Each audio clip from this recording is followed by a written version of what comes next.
Hope you're all ready for a big show here at the Voice of College Football on a Wednesday night.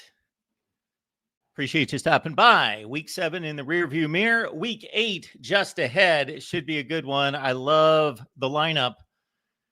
And the picks coming your way on Patreon. Also, here is a premium member on YouTube. But the advantage on Patreon, folks, is you can just get the picks per week.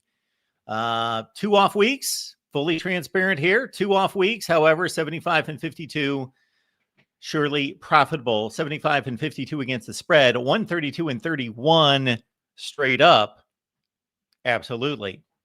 So check out the picks on Patreon. They're going to be posted sometime on Friday. You also get the picks from Matt Zemek, Corey Brada, Steve Dace. They provide a 12-pack each. And then the Steve Merrill under the radar selection, in which he is, I believe now, 33 and 14 against the spread.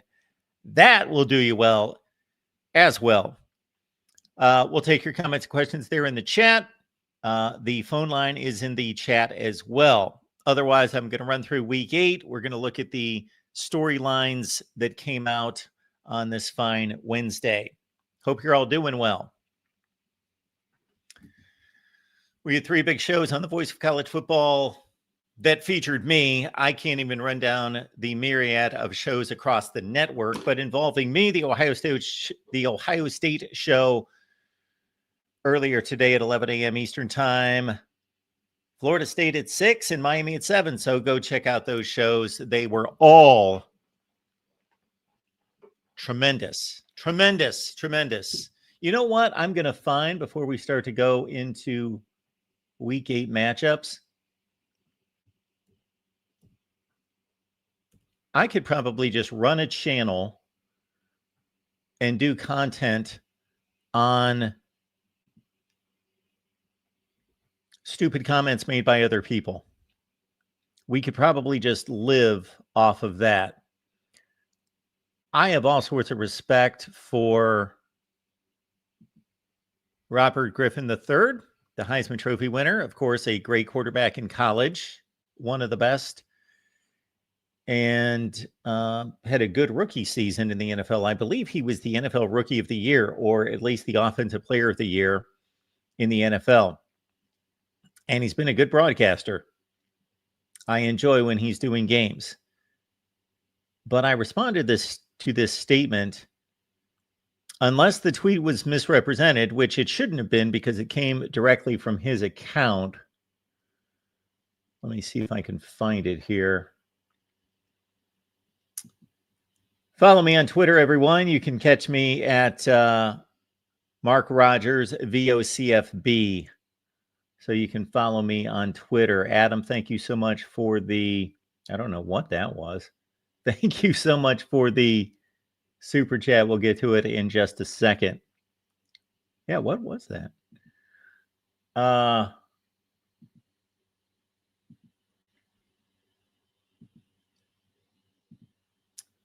There is the Twitter account, not the Voice of College Football Twitter account. That is my personal Twitter right there. So again, not just college football out of me. So you may love it, you may hate it, you may find it thought-provoking, but I comment on all sorts of things, social issues, and the like.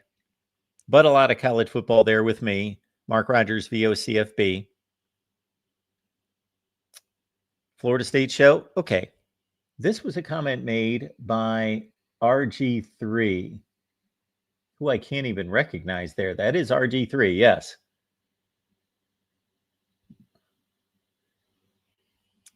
RG3 made the statement that Indiana should be the #1 team in the country.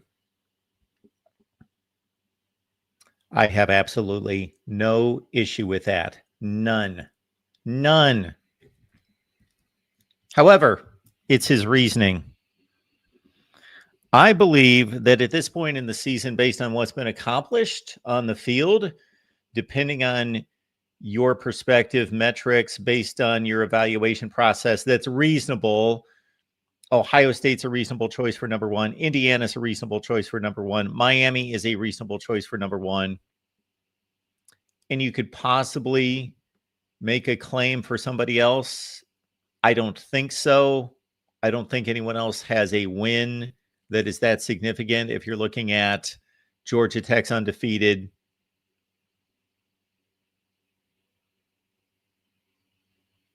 Texas Tech, Ole Miss, the field is dwindling, isn't it?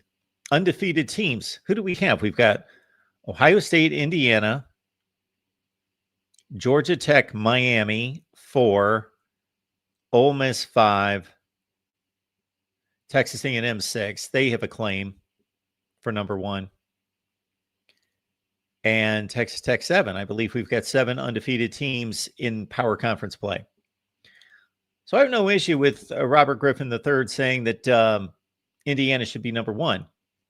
But his argument is based on Indiana beating Illinois by 53 points and Ohio State beating Illinois by 18 points. Like the rest of the season doesn't count. And like that matters to that extent. Should that be a factor? Should that be considered? Absolutely. It should be considered. It should be part of the equation, part of the thought process of whether you go the more nuanced way of just determining in your brain and looking at the football teams and how they performed and the results, and it's more of a nuanced judgment call. Or if you build a metric system, yes, Indiana destroying Illinois versus Ohio State merely controlling the game against Illinois, there's a difference there. I have no issue with that. None. There is a comparison there. That is a 1 out of, what have they played? 6 game comparison. Did Indiana beat Texas?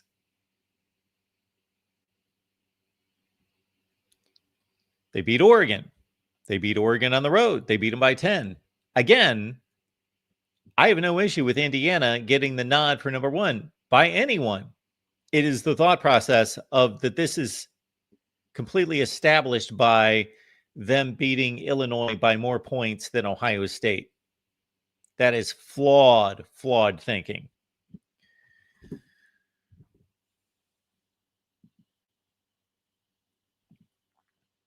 Let's see what Adam's got for us. Adam showing up with this one. Mark, Ohio State has a cupcake schedule, while Florida and Oklahoma have murderous schedules. Will you take the opportunity on this show to condemn this systemic inequality? Also, Georgia has no class. They are not elite. I am just starting to come around to Adam's use of the term class. When I think of class, I think of somebody with dignity or a lack thereof, character, lack thereof, not just like sheer playing ability. But that's fine. That's fine. I'm coming around to it. I'm getting used to it. Didn't sit well with me for a while. I'm getting used to it. Yeah, let's take a deep dive and look at Ohio State's. Let's first determine if this, in fact, is a significant difference between Florida and Oklahoma's schedule and Ohio State. And why pick on Ohio State? Why are we pointing out Ohio State in particular?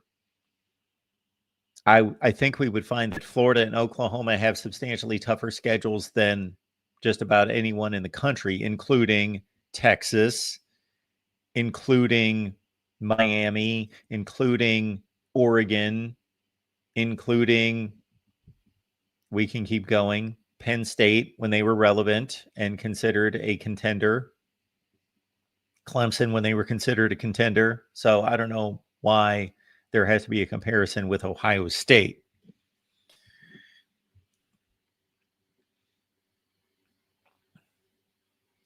So first we'll look at these schedules. First we'll compare the schedules, and then I will more systematically explain what I partially explained to Adam on the phone last night.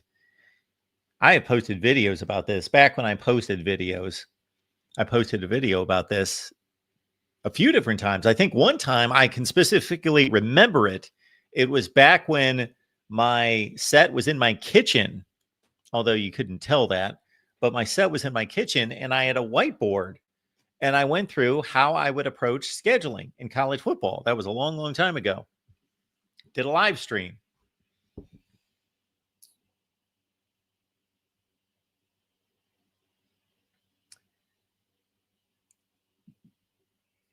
So first of all, I would be interested in knowing the records of the teams that Ohio State has played versus Florida versus Oklahoma. And you would have to take out the games in which they played against those teams, because obviously Ohio State's record against the teams they've played is added to by an 0-6 record against Ohio State. So the first thing we're going to do is Florida played Long Island. Who cares? Ohio State played Grambling. Who cares? We're not going to differentiate between those teams because it doesn't matter. Ohio State, Florida, Oklahoma should wipe those teams off the field. It doesn't matter if they're the 130th best team in the country or the 200th best team in the country. It's inconsequential.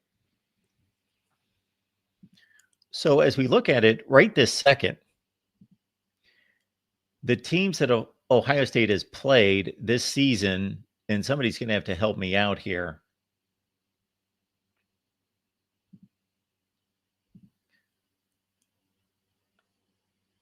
So Ohio State played Texas. They're 4-2. They played Ohio. I don't know what Ohio's record is. I'm going to have to look at the standings. This is going to be quite the project.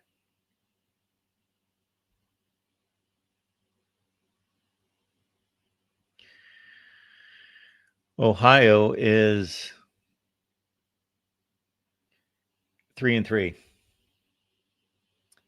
So 7-5. Washington's 5-1. That's 12-6.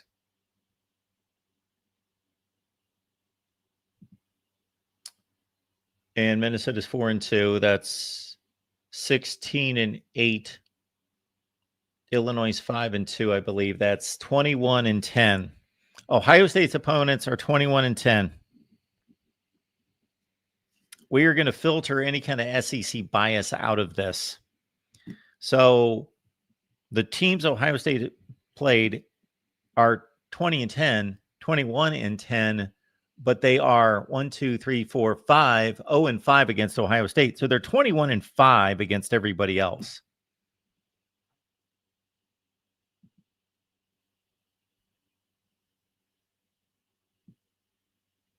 Compare that to Oklahoma.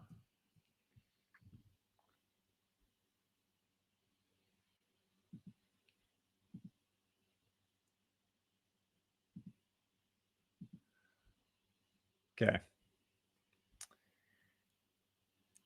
Illinois State, that's the equivalent of Grambling and Long Island. Illinois State doesn't matter. Michigan's 4-2. Temple is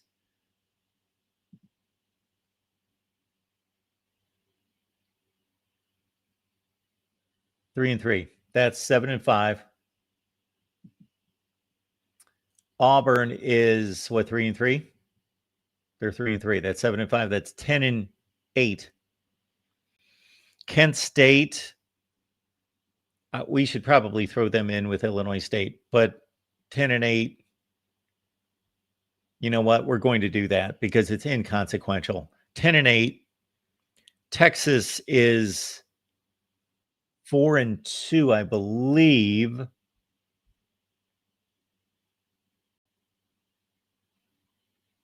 Yes, 4-2. That's 14-10. 14-10. So the teams Oklahoma's played 14-10,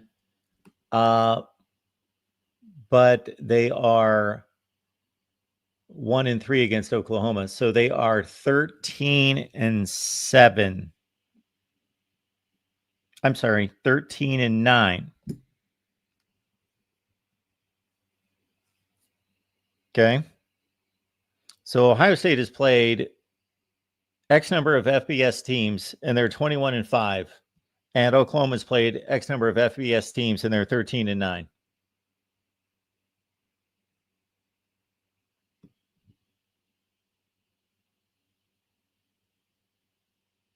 So far.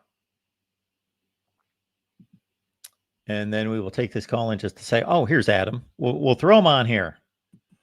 Adam, how you doing? Hey, Mark, how are you? Thanks for having me. I'm doing just fine. Absolutely. Yeah, I appreciate it. So just a few quick comments. I think that your analysis, I question it a bit because... Oh, come on now. You're questioning my analysis? Well, everybody always questions me. So, hey, it makes for good discussion, doesn't it? So I think that your method will give disproportionate weight to teams that have excellent records when the team may have otherwise played mediocre teams, if that makes sense. So it skews the results. Second, you haven't seen my method from start to finish. You've only seen the first step. Okay, so then my issue is with the first step. And then I would say the second issue I have is, even if the records are the same, it doesn't mean the quality of the opponents are the same. Obviously. So I'm curious where this is going to go. But from your initial analysis, I would say I understand where you're coming from, but it's difficult to say that, say, one team has a schedule against opponents that are 21-5 or whatever the case may be. Okay, Adam, but let's start with this. If we were making an evaluation of any team anywhere, any conference anywhere, what it would be the first thing we would ask if we knew nothing about them, knew zero, and said, you know what, they just played the, let's look back at the 1993 college football season, and we just threw up a bunch of teams. We threw up every conference and all the teams, Nebraska and Oklahoma and the Big Eight, what would be the first piece of information we would want to see? Relative to what? I'm not sure what the question is. Seeing how good the teams were that particular year. What would be the first piece of information? I would look at their record. Yes, we would look at their record. Right, but I would also look at... Then we would look at the strength of their schedule. Yes, which that's what we would do. Which has a number of variables, such as... Absolutely. And I'm going through the first and most obvious variable, and it's the record of the teams that they played. Now we can keep doing this degree by degree by degree and look at the records of the teams that each one of them played, and then each one of them played, and on and on and on. But this is going to tell us something. I am showing you that Florida and Oklahoma's schedules, first of all, thus far have not been that much more difficult than Ohio State's, if they have been at all. Okay. So what are you basing that on? You're basing it on a straight look at the records of those teams, but you're not including variables like, was the game home or away? And number two, is one of those teams in that schedule have a disproportionately high win percentage that mitigates the average win percentage of other teams? Well, that's first of all, Adam, we're dealing with such a limited number of games. Okay, so then teams that have played 6 games, and one or two of them are inconsequential. They're against Long Island or Illinois State. So then is your conclusion that we cannot know whether one team's schedule is weaker than the other? Because if you're saying it's a limited sample, then you can't come to any conclusion. Of course we can come to some conclusion. It's not a perfect conclusion by any stretch. Well, but you can't have it both ways. You can't say this is such a limited sample, but yet we can still come to some conclusion when you're not controlling for the other variables like home or away and like disproportionate record. I mean, if you're, you know what I'm saying? Like if one team in that schedule is undefeated, but the other teams are at 500, it's going to skew it to make it look like their schedule was stronger than it was. Yes, no statistical breakdown is perfect. Absolutely. You're right. The only definite we know about these 3 schedules right now are that Oklahoma and Ohio State both played Texas. And So, Ohio State, well, they all three play Texas. I'm sorry. They all three play Texas. And Florida beat Texas. Ohio State beat Texas. And Oklahoma lost to Texas. right. And Oklahoma went at LSU. Florida went at LSU, at Miami. I still have not seen Ohio State go at any team that is in who? They went to Illinois. Who says that LSU is better than Illinois? See, you're making all sorts of assumptions. Why is LSU better than Illinois? I'm not making a one-to-one assumption. I'm looking at the entire schedule. So if you scroll down, you will see Texas is on that schedule. So LSU, Miami, and Texas for Florida in the first 5 games of the season.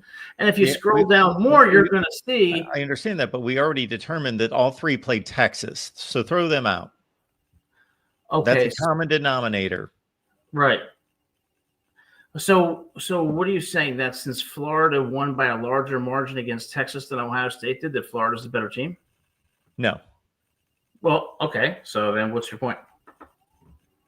What's my point? My point is you're trying to determine, or you're just flat out saying that Florida and Oklahoma play way better and tougher schedules than Ohio State. And I'm actually not even arguing that point.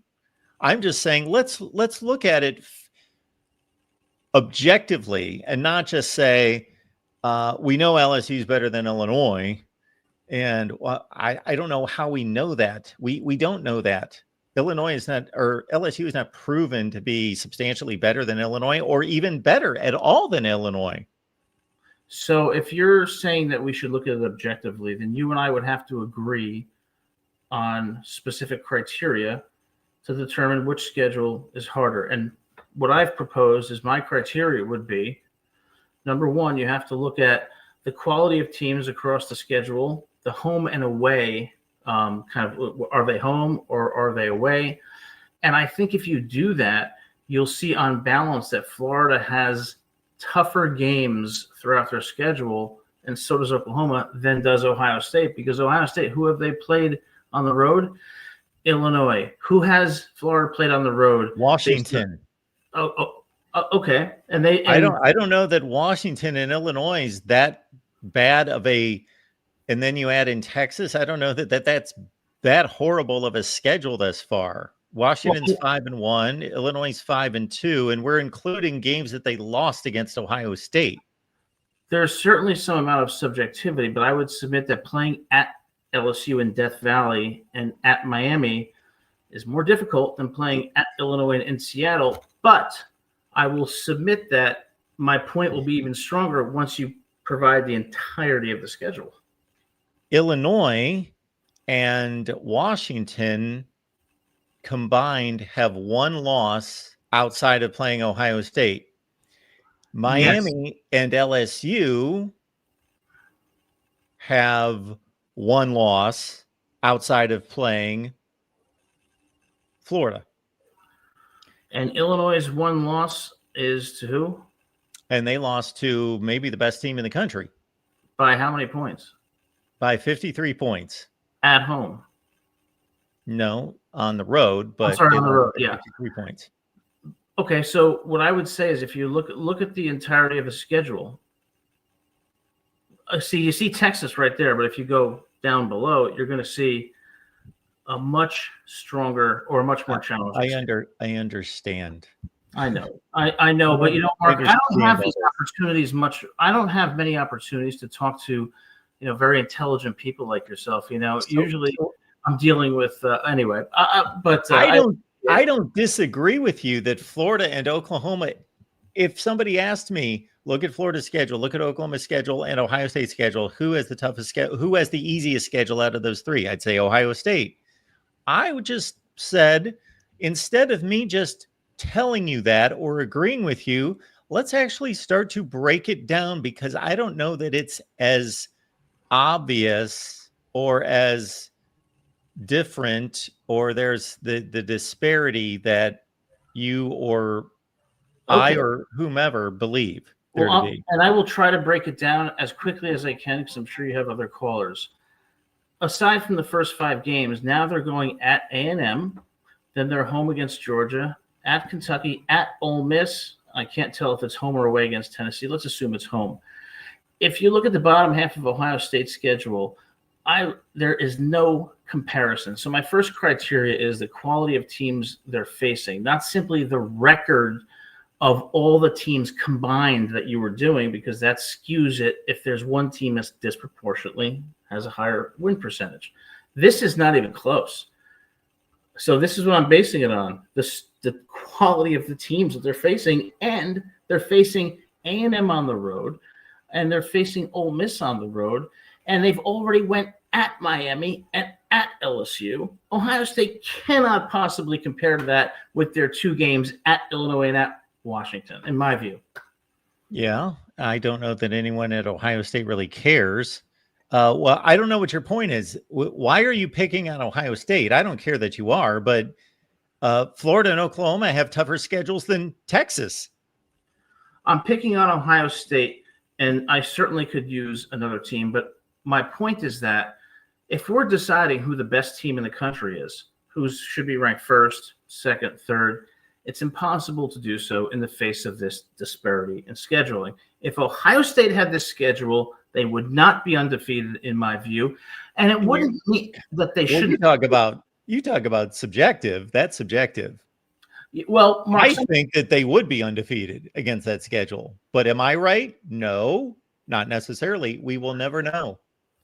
Well, when you make selections about who's going to cover the spread every week, it's also based on a degree of speculation. So that's kind of built into it. But I think that when you look at this, my point is really not so much about Ohio State. It's about the integrity of the rankings. When you have this kind of schedule disparity, how can you really say who number 1 is? Because if the schedules were switched, it may very well be that Ohio State would have a loss or 2, and maybe it may very well be that Florida would go to Washington and lose, or go to Illinois and lose, or certainly they could lose on a different day of the week or different week in the season to Texas.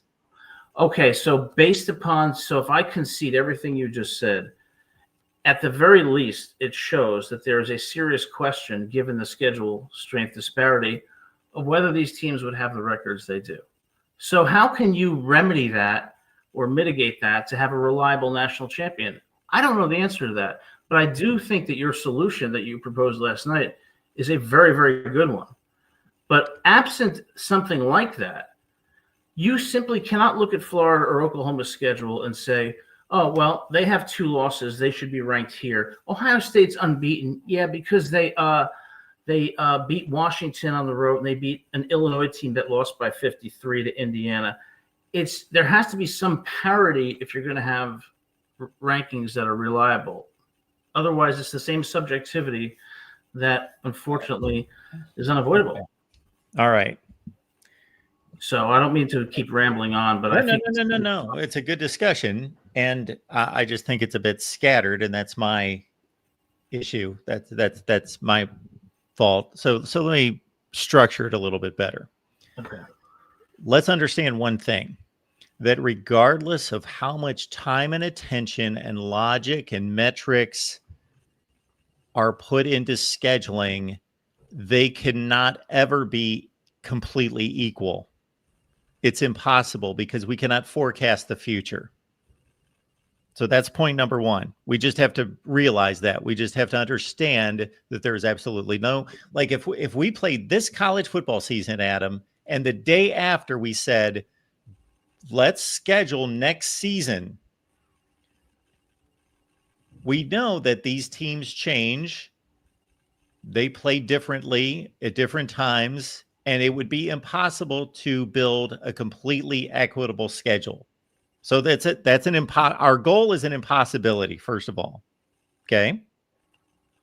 Do we agree with that? In part, I agree with you that we can never get a fully equitable schedule, but okay, perfect is not the enemy of the good. You can still have something better. Yes, absolutely. Point number 2 would be what I brought up last night. If your goal is, number 1, to create as even a playing field toward the goal of determining playoff teams, then we need to blow up these conferences. Yeah. Because they're not equitable. So there's no way to make the schedules equitable. Even if you would load up Rutgers to play Oklahoma, Auburn, and Clemson as their 3 out of conference games, it still can't be achieved. So we would have to blow up the conferences because the Big 12's too weak and the ACC's too weak. And this year, the SEC's decidedly better than the Big Ten, top to bottom. Right. So I think Minnie just made a comment about you can't really define variables in a way where you can actually define what a good team is. And that's my point. So my question then for you is, and then I'll get off so other callers can, of course, share their views.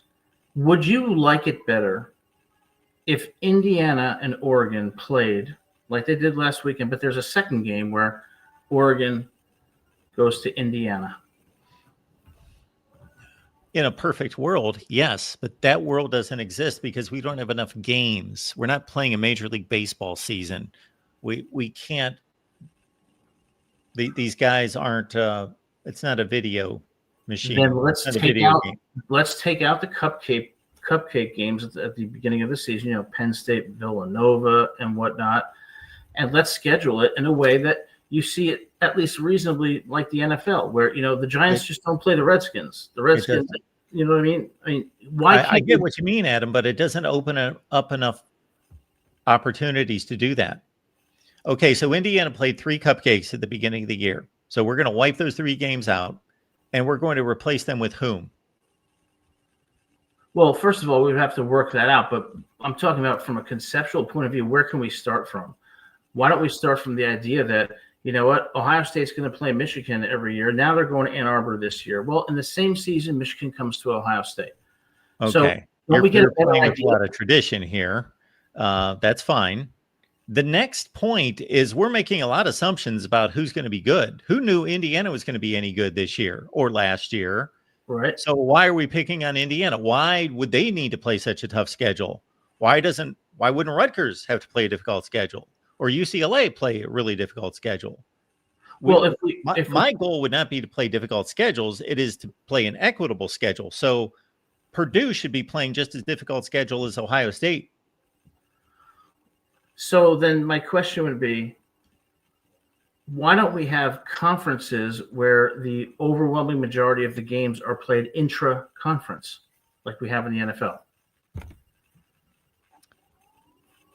Yes. So in the NFL, they play it's not perfect, but they play one division in the other conference. Right. So the Cleveland Browns will play, let's say, if their division's playing the NFC East this year, they're playing those 4 teams, but the other 13 are within their conference. Right, but in the NFL, for example, let's say the NFC East. I hope I'm accurate about this, but you have what, 5 or 6 teams that all play each other twice. Is that not correct? Yes, they have 4 teams. Why isn't that a better approach, even if it's not perfect? How does the Big Ten play 18 teams twice each? Well, that's my point, is that's what we have to work out. I think we have to blow up the conferences like you're talking about. And I think you're onto something in doing that, because that's going to get us to at least a better way to measure how good these teams are when they're playing each other twice, and other teams are playing the same teams twice too. I mean, if the NFL can do it, why cannot the NCAA? Adam, I guarantee you that if you gave me enough time, and the video would not compensate me for it, so I'm not going to do it. But if you gave me enough time, I can build you a college football schedule like an NFL schedule where I would blow up the current structure, and I would do a deep dive into past results, but also a projection of future results, meaning how the quality level of these programs. So Indiana would be difficult to deal with because the past certainly doesn't reflect what we expect the future to be, but I'd make some reasonable conclusions. I would build, let's say, 4-team divisions like you want, and those teams would play home and homes, and I would make them as balanced as I could possibly make them based on the metrics. and I could build you a league, but people would not like it, and I would not like it. Well, I think that you might be underestimating how much people might not like it, and I think that should be your next book, where you can actually be onto something, where you propose something that is original and that actually can give us some confidence in who the best teams are. Now, this one guy says, if this guy is dumb. Well, my mom says that all the time. If a team is great, they're going to win the national championship. It's very simple. No, they're not. Let's give you an example. Ohio State loses 32-31 in Eugene and then crushes them in the Rose Bowl. That's my point. That is my point. You need to have these teams playing each other on the road and at home in a conference so that we can actually see who is the better team. Now, you guys all rejected my 2 out of 3 national championship. Fine. Well, you got to do something. And Mark, I think you're onto something that could be original. And I would submit to you that deep dive would be a great idea because it could improve college football. But I do apologize for taking way too much of your time. No, Adam. I got to keep you for 2 points here because you're making the point about the NFL style of scheduling with the home and away situation. So you just brought up Ohio State losing at Oregon, then winning the Rose Bowl against Oregon. And then you saying we need to play home and home series to determine who the best team is. Well, who's the best team when they split their series? The majority, especially with the even. So if I built this out correctly, based on your criteria, these divisions, let's call them, would be so equal. Probably the Ohio State division would be Ohio State, Georgia, Alabama, and Texas or something. That would be a division. That wouldn't quite make sense. Anyway, forget that statement because obviously that would be too difficult.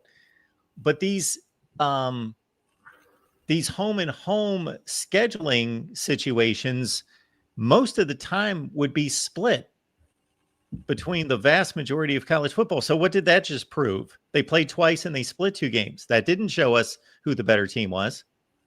Right, but you're not looking at it in isolation.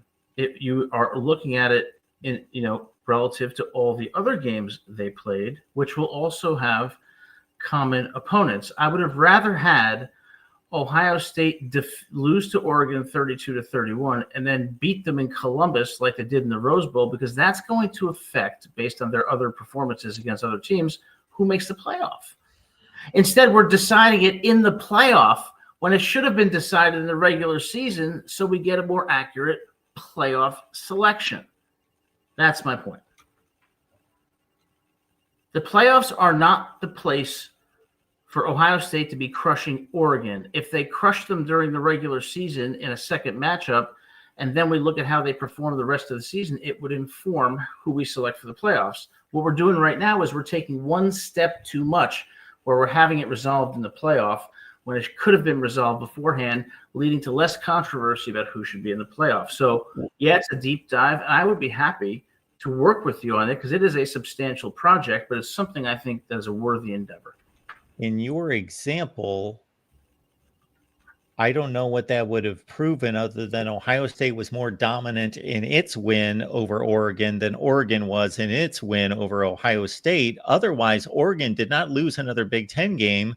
So who is the higher seed here when we rate the performance between the two teams? Ohio State would win out, but Ohio State lost to Michigan. Oregon was undefeated and won a Big Ten championship game. I think that Ohio State would be the higher seed. If they played that game in the Rose Bowl in the regular season, Ohio State would be the higher seed. And I would submit to you that would have been the more just result. Instead, based on a 1-point loss in Eugene by 1 second, Oregon is considered the better team. If they had gone to Columbus, they would have gotten their asses kicked. And if you look at then the remainder of the schedule, yeah, sure. Maybe if Oregon had no losses and Ohio State had 2 other losses, they'd be seated lower. But I think it would lead to a more accurate understanding of who really is the better team, okay? And if we're not willing to make that deep dive, what we're going to have every year is the same controversy about who should be in the playoffs, where they should be seated, and who the legitimate national champion is. I mean, you wrote a book on this in which you highlighted these very problems. So why are you resisting what I'm suggesting? Yeah, to a large extent. However, Adam, I think you're about 10 to 20 to 30 years too late on this, because while your points are still valid today, they are less valid than they've ever been, because we've got a 12-team playoff.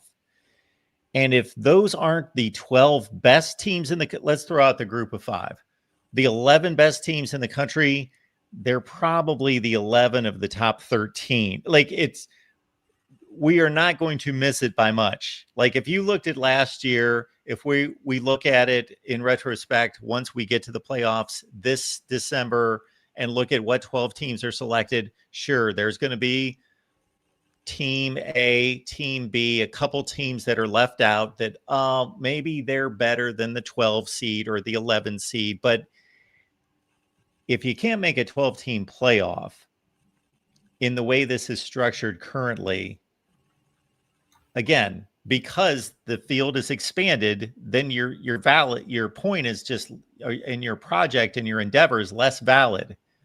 It was more needed when we were only selecting 4 teams or 2 teams, because then we really needed to be accurate. Do you get my point? Like, if we expanded to 48 teams, it'd be like, well, we really can't screw this up. Even if team number 48 should be left out and there should be another team in there. I think that's a very valid point, but it assumes that the path in the playoffs to the national championship is the same. It isn't. So it still affects who the national champion will be, because the path to the playoff will be different based on how you seed them. Look at Penn State. Penn State had to go through SMU and I think it was Boise State. Yes. Okay. That wasn't the case for other teams who had a much harder road. So you can argue that the inequity in the schedule disparity spills over into inequity in the path to the national champion, which calls into question, again, the integrity of it. And I think what you wrote in your book was 100% right. That's why it was a fantastic book. But I do think you're onto something that could be a sequel to this that could really transform college football. And given your intelligence and your knowledge of college football, I would encourage you to well, I don't want to encourage you. That sounds condescending. But I would say I think this is something to pursue, because no matter what they do, it's still a Band-Aid on a problem that cannot be fixed, because the roots of that problem permeate the regular season and the path in the playoffs to the national champion. So the point that was made by whomever it was that should have never, ever called you dumb. So please, sir, whomever that was, I didn't see the comment myself. Let's not be calling people names. And certainly Adam is probably the most intelligent person in this conversation and probably in the chat, period. I wouldn't say that, though. But the one thing I would say about the point that I think he made when he said, well, the team that wins the national championship would have earned it. I think he's just making an obvious statement toward where we are with a 12-team playoff. Witnessing what we did last year with Ohio State, if they weren't the team in history that earned, and I'm not talking about during the course of a regular season, but once we got to the playoff, that had to knock out 4 of the best teams in the country in a row, as opposed to, we go back 20 or 25 years to the BCS, and if a team could sneak into the BCS championship game, then if they played one great game, they were the national champion, as opposed to trying to go through 4 of the top 8 teams in the country. You've earned a national championship. So, Mark, who did Ohio State beat to get to that national championship? Didn't they beat they beat Oregon? Who else did they beat? Tennessee, Oregon, right. Texas, Notre Dame. Isn't that incredible? Now, Ohio State had to go through that gauntlet while Penn State had to play Boise State and SMU.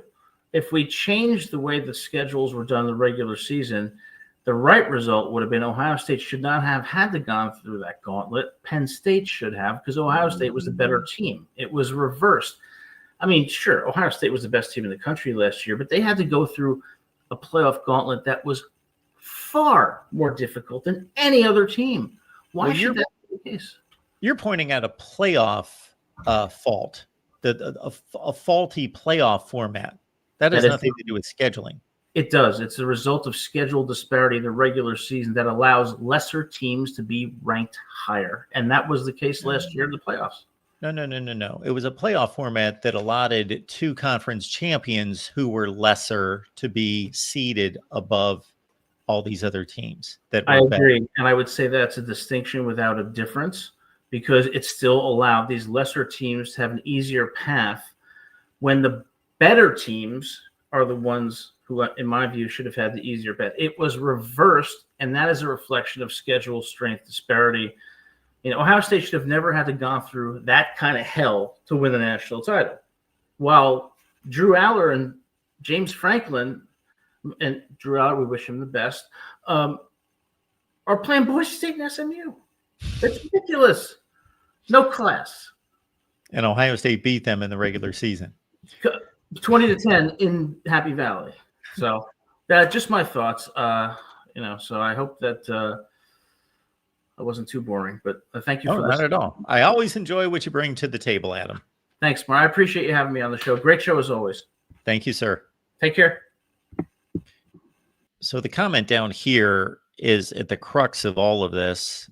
So we appreciate Ryan. Thank you so much for the comment here. So this is the problem. I would do, like, if you made me college football commissioner, my pragmatic side would push in and lean into what Adam's proposing. But we're talking about college football. We're talking about 150 years of tradition. We're not tearing up the Big Ten. We're not going to tear up the SEC. I understand they've been added to, realigned, but the SEC has not kicked out any schools. The Big Ten has not kicked out any schools. So they've only been added to. So we are not separating Alabama, Georgia, Auburn, LSU. We're not separating Ohio State, Michigan State, Indiana, Purdue. The schools that have been joined at the hip for generations. No, we might as well just say, really, I don't know why I would be watching the sport then. If we went to the degree that Adam wants to go to, and he has every right to want to do that for the betterment of the sport in his eyes, I think I'll just watch the NFL. They're better players. They're much better. So why wouldn't I just watch the NFL? If I want to watch the better players, then I'll just watch the NFL. I'm talking to a college football audience, and some of you don't like to hear this, but many of you are NFL fans. You can see the difference when you're watching Saturday football, Sunday football. Now, Saturday football's got tradition, pageantry, excitement, rabid crowds, rivalries. These rivalries in the NFL, they call them rivalries. They were at times. Are the Steelers and Ravens really? They're a rivalry, okay, sure, but it does not compare in any way. So we have torn the fabric of the sport to the nth degree. We don't need to tear it anymore. And I do appreciate Adam bringing up my book. It was under about 14 notepads over here, so I have forgotten about it. But Disputed National Champions, I think most people that see the title of the book just believe, okay, this must be about 1991 Washington, Miami, and 1994 Penn State, Nebraska, 1997 Nebraska, Michigan. No. Every year can be disputed. That's how controversial and uneven this sport has been. Every year can be disputed. So this is a look at the 1990s. And I would appreciate if you would give it a look. And don't take my word for it. We have received nothing but rave reviews, thanks to many of you who are in the chat. So go to Amazon, look up Disputed National Champions. You can do it that way.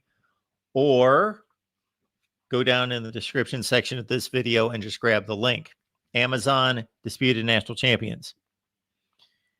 And then also keep in mind, this is not just a history book. I did not want to strictly write a history book. I take the results of these seasons and I place them into the future systems, meaning 1995 gets placed in the BCS era, the 4-team college football playoff era, the 12-team college football playoff era. You realize Colorado State would have made a playoff. East Carolina would have made a playoff in the 1990s in a 12-team format. I'm looking at SMU, or I'm looking at Southern Miss making the playoffs as the number 24 team in the country at 8-3. So, disputed national champions. All right, Rob, what you got for us tonight? Well, I was going to talk about something else but I wanted to address Adam and Adam's comments or ideas and stuff. And Adam's awesome. I think we all agree with that. But I do have to say that I hate the ideas that he had on that particular thing there. Like you said, college football, and other people have said the same, is about tradition. It's about history. It's about fanaticism, pageantry. If we just start like breaking down leagues and making, everything more structured and fair and things like that, or like, it's just going to become boring, and like it's just going to become NFL light. And like you said, if I want to watch the NFL, I'll just watch the NFL. One of the reasons I love college football is because of the mystery of like, who would win, like these hypothetical matchups, like who in the ACC could beat somebody in the Big Ten, like the top team in the Big Ten, or this or that. It's all this discussion, and there's a lot of charm to me about not having ideal or identical schedules, because then, like a lot of people were discounting, for instance, last year, right? My team, Notre Dame. A lot of people are like, "Oh, Notre Dame, they haven't played anybody. They're trash. They won't be able to do anything when they get into the play, or if they get into the playoffs." And of course, they run all the way to the title game, being the Big Ten, runner-up and Big Ten champion runner-up, and then the SEC champion to do so. Of course, they lost to the best team in the country, Ohio State, but still, they made some noise. And a lot of people would have said, well, they're not going to do that because they, quote-unquote, haven't played anyone, which I always find funny. Like people are saying that this year, even though they have already played one of the tougher schedules at this point in the season. But yeah, it's funny to me. I just think college football should be left alone more than it is. Like we've already changed it so much, and if we just keep changing it to become, try to make it more like the NFL, it's going to turn people away.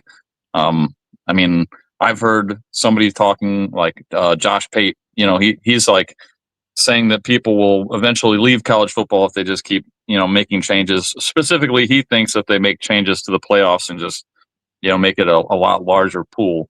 But yeah, that's what I thought about that. Yeah, I think we're really, not that I think 12 has to be the final destination of the field in regards to the number of teams, but I do think it's fairly close to a sweet spot where 4 seems so exclusive that just for a lot of college football fans out there, if you are an Illinois fan, a South Carolina fan, you never dreamed that your school could ever come close to a college. If you were an Indiana fan, how could your team ever come close to a college football playoff when there was 4 teams? 12 right. Seems like it's still extremely exclusive. There's 136 schools playing FBS football. 12. If it gets to 16, 24, then it loses its special quality of elite level play. Like you have to have a near dominant type season to reach the playoffs. So I think we're at a sweet spot in terms of the number of teams. Yeah, I think 12 is really good. I think 16 would be acceptable, but anything past that, to me, just my opinion, anything past 16 would be ridiculous. Like 16 would be the absolute limit, in my opinion. And 12, I think, if we could keep 12, I think that'd be great. But I see, some people saying, well, there are not 12 teams that are elite and deserving. Okay, I mean, that could be true, but with the way that the college football landscape has become with the transfer portal and NIL, it's getting a little bit more spread out than it's been in a very long time. Yeah. And let's look at Indiana, look at Vanderbilt. We got teams that have been doormats in their conferences forever. They're actually making some noise. In fact, many people are picking Vandy to beat LSU. Well, I'm one of them, by the way. But yeah, I think that we don't know that for sure. Like, we think that there's not 12 teams that are capable, but we don't know that. And that's why the 12-team playoff is great, because it gives us an opportunity to see, who can win. Now, the group of 5 team getting in and all that, I mean, that's up for debate. I mean, I don't think many people believe that typically the group of 5 is, capable of winning a natty, but that they still get their chance. So that's one reason I think 12 is good. 16 would be acceptable just because they're going to keep the group of 5 in there anyways. So, yeah, I guess that's really all I have to say there. I just wanted to kind of jump on that idea about, like you said, history, pageantry, tradition. Those are important things in college football that the NFL doesn't really have. Yeah, and for those people that commented in the chat that they want a 14 playoff again, certainly, again, I'm not trying to tell people what to think. Everyone can have their opinion. The issue with the 14 playoff is, first of all, at the time, we had 5 major conferences. So that was my first response to the unveiling of the 14 playoff model when people asked me, what do you think of this, Mark? Well, it's better than 2 teams automatically, because you're affording 2 other worthy teams of an opportunity to compete for and earn a national championship. So it's automatically better. It can't be worse. It has to be better. However, 5 doesn't go into 4. So they left out a conference. They left out an opportunity. So I didn't think 4 was enough. And I could go through every 14 playoff that we've had and make an argument for another team to make it in place of one of the teams that did make it. So 4 was, I think it was great from an elite status that you're watching. Okay, especially the last couple of years, we had really good semifinal games the second to last year with Ohio State and Georgia and TCU and Michigan, but then TCU got it was one of the worst college football games I've ever seen in my life. But there was always an argument that I could make for another team being selected that had just as good a resume as one of the teams that was included. Right. and that doesn't happen with a 12 team. Again, regardless of where you end, 24 teams, 48 teams, you can always make a case for teams that get left out. But is it really a reasonable case when you're talking about 8 and 4 teams? If you can't clean off, 3 or 4 losses off of your schedule, then you didn't really earn it.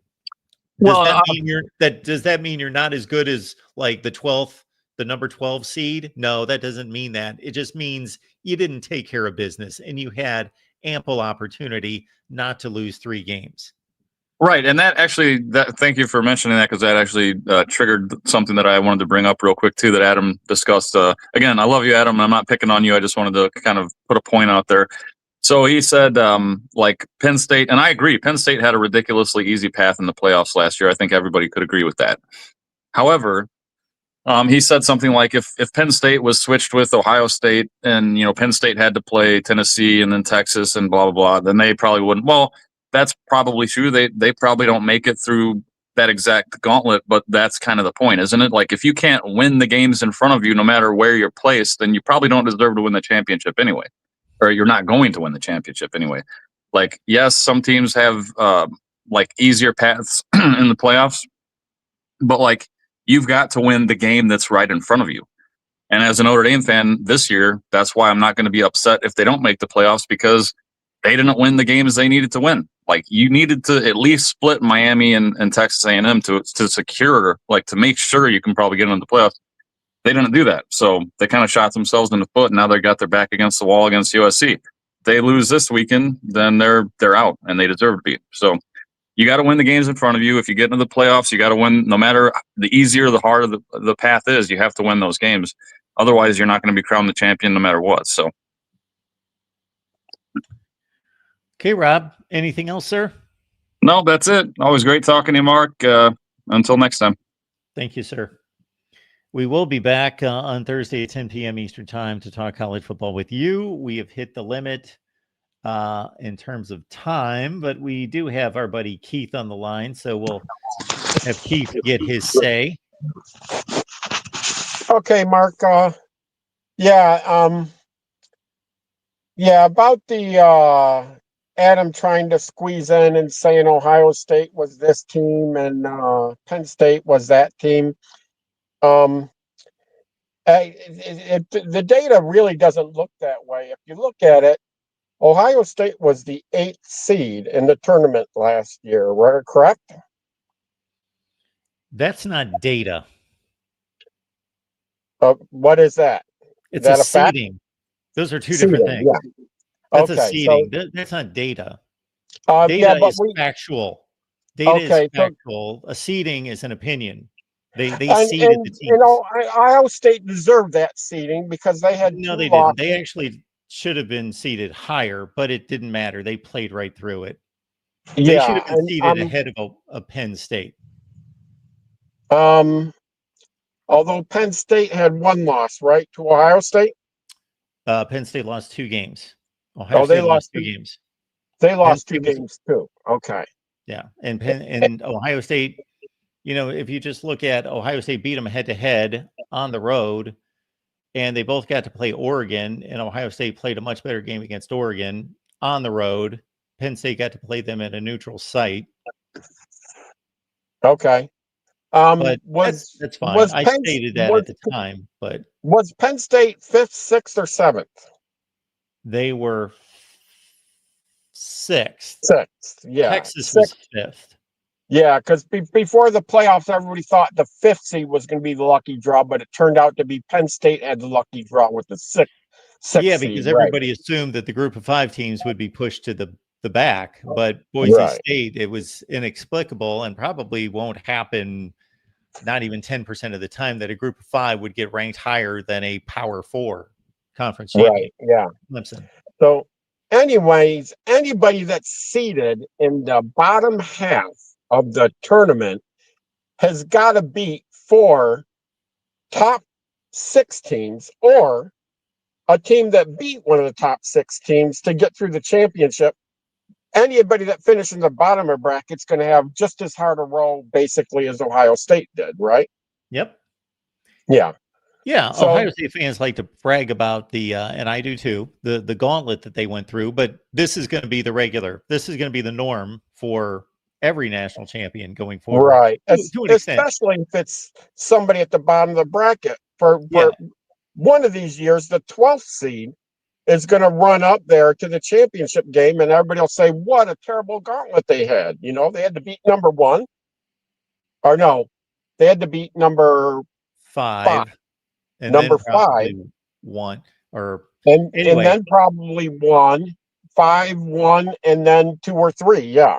Now that they've reseeded with the top 4 seeds being the top 4 teams in the country, I would expect there to be more teams that only have to play 3 games instead of 4. Right. Forward. So we're in agreement there is that if you're in the bottom half of the tournament, you're going to have a tough run to get the championship. The other thing about the expansion to 16, if we expanded to 16 last year, we would have taken the 3, 9, and 3 SEC teams, and we would have taken 10 and 2 Miami and put them in the playoff, right? Probably. If we did what? If we had 16 instead of 12 last year, we would probably. Although BYU was 10 and 2, I'd have to look at the rankings. We'd have to look at the college football playoff rankings. We'd have to look at it, but you would have BYU, Miami, and 2 Iowa of the State. SEC teams. But if those 4 teams were in the playoffs, that wouldn't detract from the 12-team playoff. That 16-team playoff would have been a good playoff. Why not throw another 8 in there and make it 24? That would be a good playoff too. As a matter of fact, that's a point I was going to get to. I don't agree with what I just stated, but in terms of competitiveness, sure. there would be more good football games. Sure. But I just think it becomes watered down. And the average fan, not you, Keith, the average fan or the periphery people that just watch sports, and so they watch the NBA one night and then they watch college football the next, they would be confused by 24 teams. What am I looking at? Who in the world's playing? That would be a mess. I don't think so. Most of the top 24 are big names that people recognize. Sure, the Boise States and ASUs. Okay, I miscommunicated that. I didn't mean that they wouldn't know who the school was. They would just be lost in terms of what round is this? If they win, they got to win 5 more. That would be a circus. Yeah, and we talked a couple weeks after they went to the 12-team playoffs. Yep.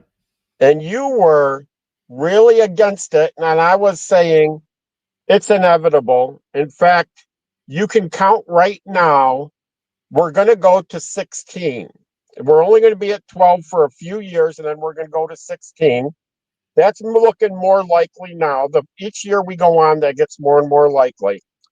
Once you get to 12, it just makes rational sense to go to 16 for the same number of weeks you can get extra teams in. That's more money. I believe I'm going to correct your evaluation of what I said at the time, if I'm not mistaken. You are correct that at a point in time, I didn't like the 12-team playoff. However, once it was announced, I agreed with it on a few levels because they made a few tweaks to it that I agreed with. One is that I am against buys. First and foremost, I'm against buys. Yeah. And this is why.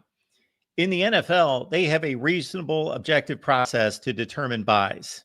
Like those buys are earned by those teams. I don't believe that a committee should be given the power to hand out buys just based on their subjective analysis of who deserves those buys, especially when the schedules, like Adam was calling us about earlier, those schedules are so different in regards to quality. It's not like NFL schedules. So I did not agree with the haphazard awarding of buys. Like if we had a 16 playoff or a 12-team playoff, that we would have to have buys and the committee would determine who has the buys. Because when you think about it, Keith, and I don't hear anybody else bring this up when we were back then in La La Land about how is this going to land and how are they going to change it for those several months. I don't know that anyone else made this point, but I made it over and over and over. When you give a team a bye, think about this. Let's say Michigan and Oklahoma are playing in the first round of the playoffs. They both have to play the first round. And let's say Clemson is waiting for the winner of that game. Well, Clemson not only obviously gets the obvious advantage of they have no risk of losing a game. They've advanced, number one. And maybe they've not done anything to earn that advancement. They were just given it. So that's point number one. Point number two is obviously nobody on the Clemson football team is going to get hurt, seriously hurt, and knocked out of the game. Point number three is the team is not going to incur like bumps and bruises and wear and tear.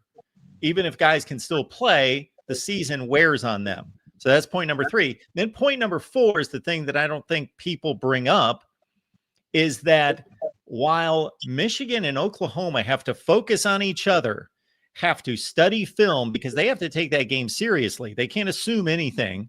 They're focused on each other. They're studying game film. Clemson can sit there for 2 weeks and break down Oklahoma and Michigan. And Michigan and Oklahoma don't get the same luxury to prepare for Clemson. That's why I don't like buys. However, what the playoff committee did, or whomever, was determine buys were at least earned by having to win a conference championship. So you had to play an extra game and win the conference championship to earn the bye. Yep. And I don't like buys because I think it's counterproductive to a good postseason. The extreme happened last year. All 4 buys lost. Yeah, you're right. Yep.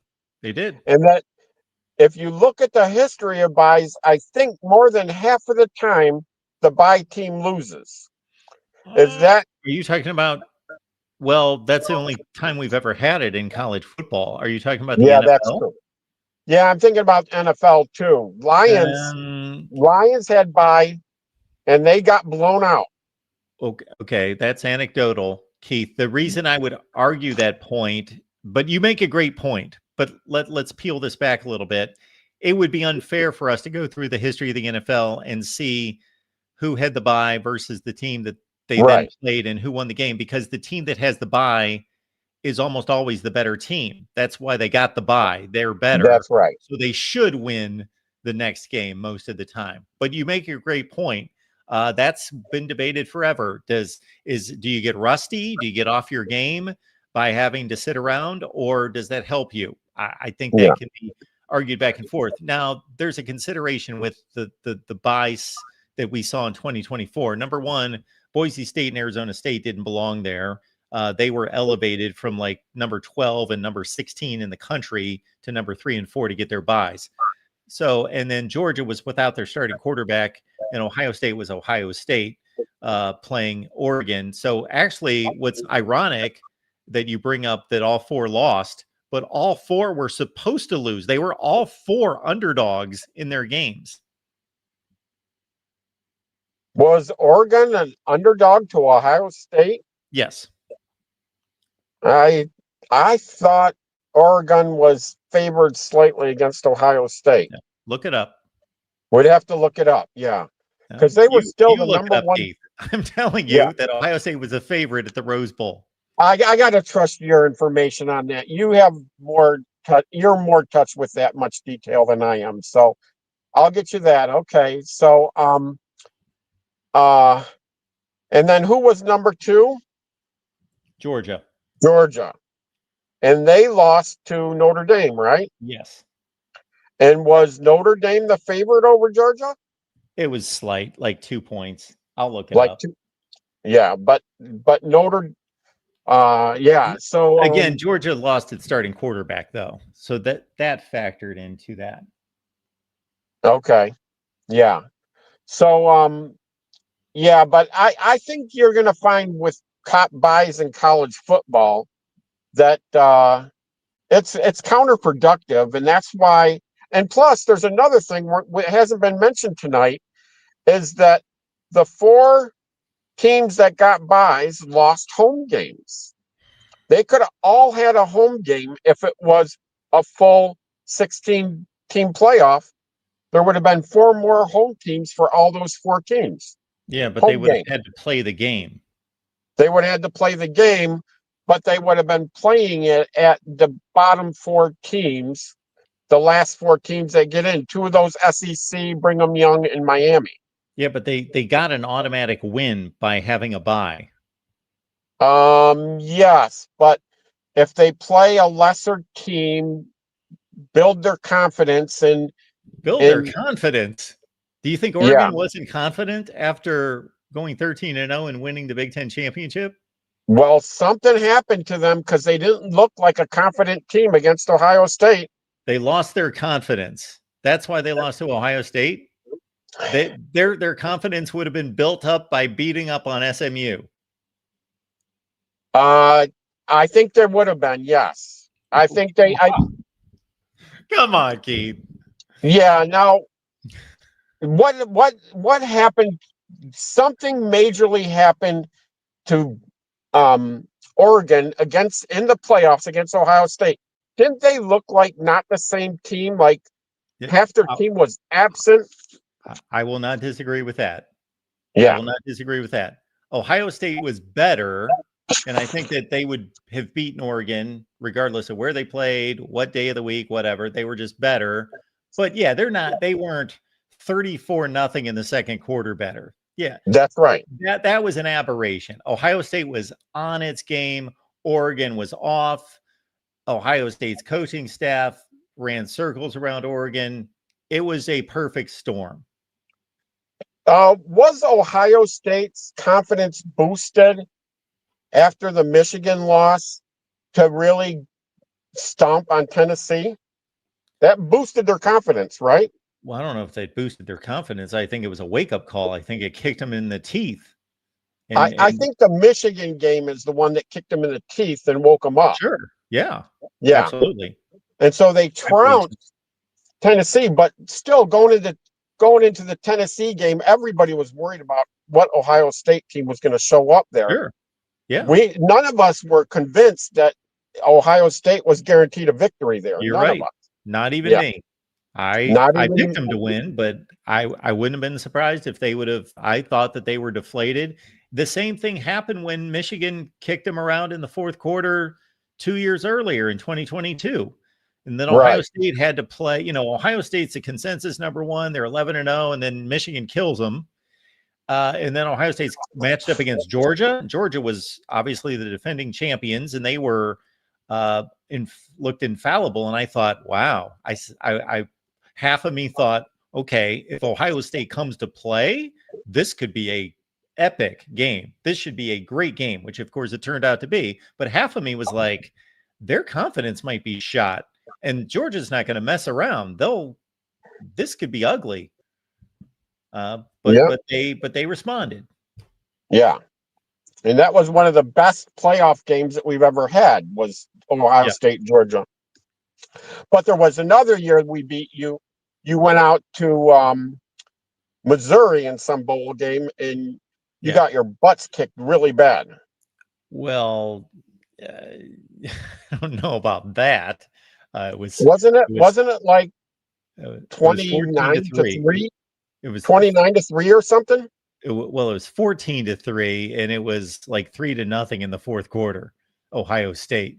They lost their starting. Well, they didn't have their starting quarterback, and then they didn't have their second stringer after he got hurt on the first series of the game. So they were playing with the third string quarterback. Right. Which is how they won their national championship in 4, right? Or 14. Yes. Well done. So I've got it posted right on the screen there. Yes. Ohio State was a 2.5-point favorite against Oregon at the Rose Bowl. Okay. Yeah.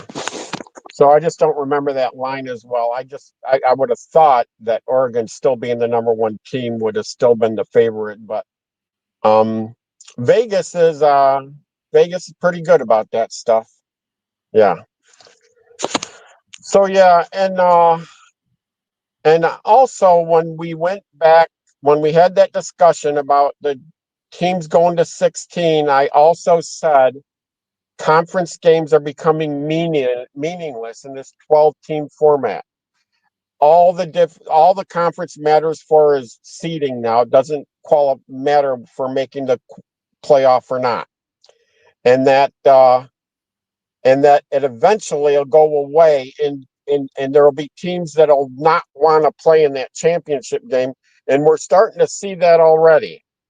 Each year we go on and they want to talk about consolation games, play-in games for other teams, for the lower level teams, have play-in games, and I think that's my prediction there, that the conference championship game where the top 2 teams punch it out, I think that's going to go away in the next few years too.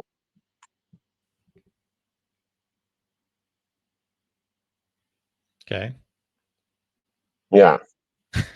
You may be right. I think that's it. I know that you're right about the diminishing returns and the diminishing importance of conference championship games. There's no doubt about that. Now, whether money will win out, I have to believe that there will either continue to be conference championship games, or they will come up with some kind of gimmick, as you were alluding to, with this business, like the 6 seed playing the 3 seed and the 2 playing the 4 and all this other business, or the 5 and the 4, to compensate for the money loss. They're not just going to take games off the board and leave that void. They'll do something. Right. The playing games are going to expand the number of conference final games. Yeah. The conference tournament games. And I think that could even lead to, because once Tony Petitti announced the 2014 playoff, remember, everybody laughed at him. Well, That's the first step to the 32 team playoff. And it's going to be structured like this. Before you think it's ridiculous, it's going to be all playing games in the 4 different conferences. And that's going to help determine the top 12 that come out, or the top 16 that go into the final playoff bracket.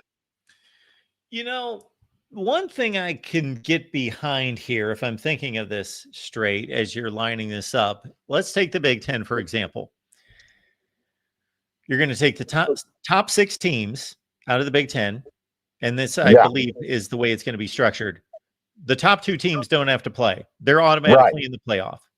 Right. So what I like about that is that the number 1 team during the regular season in the Big Ten will be the Big Ten champion. Mm-hmm. So they don't need to go mess around with a conference championship game. They are the Big Ten champion. They had the best team, the best record. Oregon last year, they would just be the Big Ten champion, and I think that's great. And then number 2, kind of they go along for the ride as well. And then you play 3 versus 6 and 4 versus 5. Now the issue there would be, Iowa. I think it was Iowa that would have made it as the 6th seed. An 8-4 Iowa team that was 6-3 in the Big Ten would be playing a play-in game. Yeah, because Michigan was 7th, Iowa was above them. Yes, they were 6-3. Okay. Michigan was 5-4. Yeah. Okay. So yeah, Iowa would have been in there. Yes. Don't know that I can get behind Iowa playing in a playoff. They would play Penn State or Indiana. Penn State or Indiana. Well, Penn State made the Big Ten Indiana championship because game, so Penn it would have been State was in Indiana. the conference game. Yeah. Yes. So they would have played Indiana. Iowa would have played Indiana, and we know how that game would have turned out. And Ohio State would have played Illinois. And Ohio State. We know how Indiana and Iowa would have played out last year. I don't know how it would have played out. Oh yeah, the Indiana just ripped everybody that wasn't named Ohio State. And Michigan, they ripped everybody by 20, 30 points. Yeah, they didn't play anybody as good as Iowa. They didn't play USC or Iowa or Illinois. Okay. Regardless, I'm not going to argue about a game that we'll never see. You might be right. They might have. It wouldn't surprise me, but the thing is that with Tony Petitti's 24 that has playing games, that could easily be expanded to 32 with playoff games, with playing games in all 4 conferences. See what I'm saying? Yeah. And then you have 32 games, and it's no longer playoff than the 24 that Tony Petitti's proposed. All right, Keith. I think we've run this into the ground, but I do appreciate your perspective. You've got a lot of good points. Yeah. And okay, good. It's always good talking to you, Mark. Thanks, Keith. Appreciate it. Okay. All right, folks, that should do it for me and do it for you on a Wednesday night. And I'm sure many of you need to go to bed and get to work. I am not going to go to bed, but I am going to get to work first thing in the morning, 8 a.m. But yeah, can't go to bed now. All right, folks, do appreciate you being here at the Voice of College Football. Keep in mind that we're here on Thursday night as well. I forget what the games are. I don't think they're anything of consequence. So we'll be here at 10 p.m. Eastern time on Thursday. And I've got no shows other than that. And no top 25 that actually makes sense has been released this week. I'm really slacking on that baby. My book's gone. It's on the floor. Disputed National Champions. Pick it up at Amazon. Disputed National Champions. Give it a look. I think you'll like it. We'll see you on Thursday.